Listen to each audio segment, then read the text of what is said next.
Hello everyone. Today's session was not entirely planned the way that it ended up being recorded.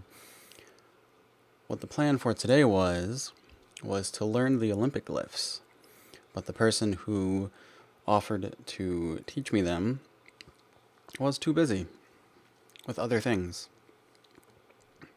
presumably, right? If you're not busy with other things, that means you're busy with the thing that you were asked to help with. So I guess that's pointless to point out. Anyway, I decided I would at least do some of my pressing volume today. I technically already have all of it done according to my desire to have 60 reps, but I thought I'm going to be doing Olympic lifts. Maybe I can do this for a little bit of a warm-up, get my shoulders going, see what happens. There'll probably be enough time because I was a little early. I tend to be early when I have plans with somebody else to do things. So I thought I would try to use up some of the time to work on my pressing, and 84 pounds is really close to my previous plateau. I think my full plateau is 95 pounds, but 85 is where I stalled, and I tried all kinds of configurations, and I just couldn't get to 85.5. So I guess 85.5 would be mini boss slain. I'm hoping 86 next week. That is, if I don't go in tomorrow and lift as well. But we'll see. I'm not really confident in my ability to recover. There we go. From 2 pressing sessions in a row, but if it happens, that's great. That's just faster progress then. But I did notice through my workout, hang on, microphone's falling over. Okay. I did notice throughout my workout that my fatigue management is getting a little bit more granulated, I suppose. I don't know if that's a good word for it. I'm more aware of what's going on as I'm progressing through the sets. I'm feeling when I'm losing that rep in reserve a little bit more as I'm going along here. I felt a lot of these sets were not difficult, but I had to be sharp for each one. I did notice in a couple sets that my bar path was a little wonky on the eccentric, so you'll notice sometimes I'm pausing at the bottom on my additional reps because I'm trying to reset the bar so that it's in the proper position. It's a little too far out in front of me sometimes, and I want to fix that. Another thing that I tried this workout is feeding beforehand. Now, this is a PM workout. I'm not fasted for the whole day. I broke my fast about 2 hours before the workout with mostly carbs, mostly potatoes and some bananas and chocolate milk, as well as 2 pieces of string cheese. This wasn't any particular scientific amount that I thought would be appropriate. It was just something that I decided to eat because it was fresh and warm and it's cold outside, and I just thought, maybe I've been working out for long enough that I won't want to throw up if I eat this first, and it did seem to help my performance quite a bit. I felt less like blacking out each rep, each set.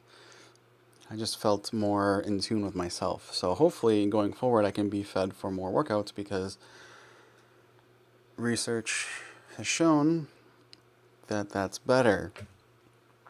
Mind blown. I do still like training fasted, though. I don't know that I would prefer training fed other than the obvious performance benefit. I think as long as the nausea doesn't resume, I will try to train fed more often, but as you can see just by looking at me, training fasted would probably be a good idea too, just for composition purposes, but I'm not going to be too particular about that.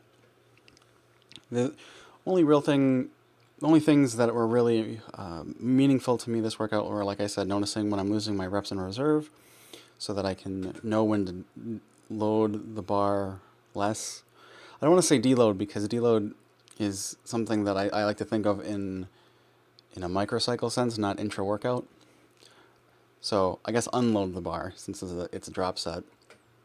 And I tried to go for all 10 sets again. One thing that I did change was that I did one fewer warm-up, and that seemed to help quite a bit. So I think comparing workout to workout, my workload's increasing regardless of how much I'm deloading. I'm trying to make each step of deload to be around 2%, maybe around 3%, just so that the accumulation of fatigue is similar and it keeps the threshold of training at about where my recovery lies. So that way, I think with the accumulated fatigue, it's like you are emulating continued sets with a given weight. So it's like I'm sneaking in the extra volume in a way. So the reason that I decided to go for squats today is simply because I thought I was going to be doing Olympic lifts today. So I wore the tiny shorts and I wore the Olympic shoes, and these are basically the best conditions for me to squat with, because I don't have anything inhibiting my hip mobility, and squatting in these shoes is just the most comfortable for my ankles and sort of for my knees as well. It allows me to maintain the foot angle that's most comfortable for me as I'm descending, and generally keeps me from the knee wobble. I forgot what that's called, knee valgus, something like that. I have done very little research. I'm just working with what I know has helped me in the past. My squat's coming back up. It's recovering from having not done it for a while.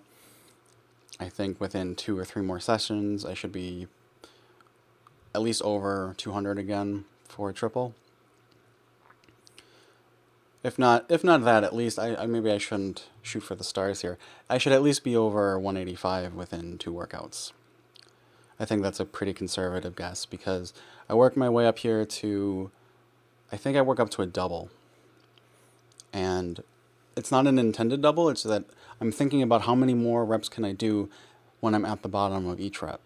And I'm only shooting for 3, but I'm also only shooting for 2 reps in reserve. I'm not trying to blast my legs apart here.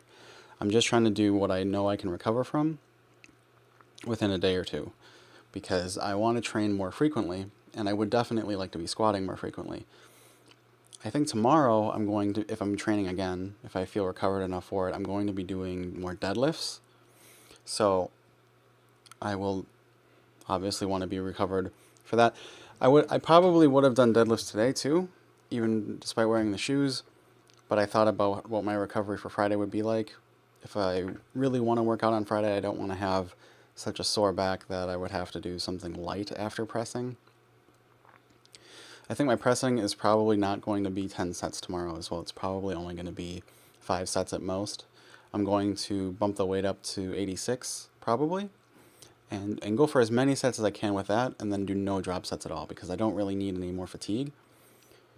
And if I do more drop sets, I'll probably drop it down as far as I'll want to. Maybe I'll drop it at 5% or something, and then just go for more sets, even at a higher reps in reserve, until I hit the same reps in reserve target of 2 in the tank, so that I get more volume again, but then I'm not as taxing on myself, because I have the weekend to recover most likely, unless I decide to wake up super early on Saturday, which I might do instead of going to the gym on Friday night. Maybe I'll take a little bit extra rest time. Maybe I'll sleep in tomorrow, or not sleep in, go to bed early tomorrow, and then wake up early on Saturday to get another pressing session, because then that would kind of start the paradigm for an every other day situation. But I don't think I can work out at all on Sundays. I'd have to look at my gym times again. I'm pretty sure I can't, relative to when I work.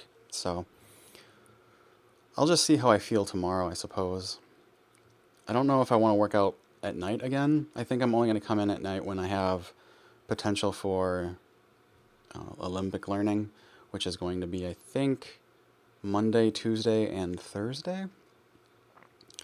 But I don't know if I want to keep working out at night. I would kind of like to, work out at a variety of times. Unless I'm going to work out every single day. Once I get up to that frequency level, then I'm certainly going to want to put at least 20 hours between sessions, and then I don't want to work out at different times a day anymore. And that's kind of something I'm thinking about too. I don't really want to work out at night every day unless I'm working a job every day during the day, which I'm not. So I would probably prefer to work out during the day if I can, but this is just a circumstantial thing at the moment. Hopefully, maybe I'll just get over it and I'll work out every day, work out at night, and then just get another job. And that'll keep me busy during the day and not be thinking about going to the gym all the time. Maybe that'll be the way to go. Could always use some more money. And then eventually I can just buy my own gym. And then it doesn't matter when I work out. But for now, it's just squatting and leg curling so that my knees don't hurt. And pressing every time I work out, regardless of how many days a week that happens to be. And trying to get 60 reps. So that's it for today. Thanks for hanging out.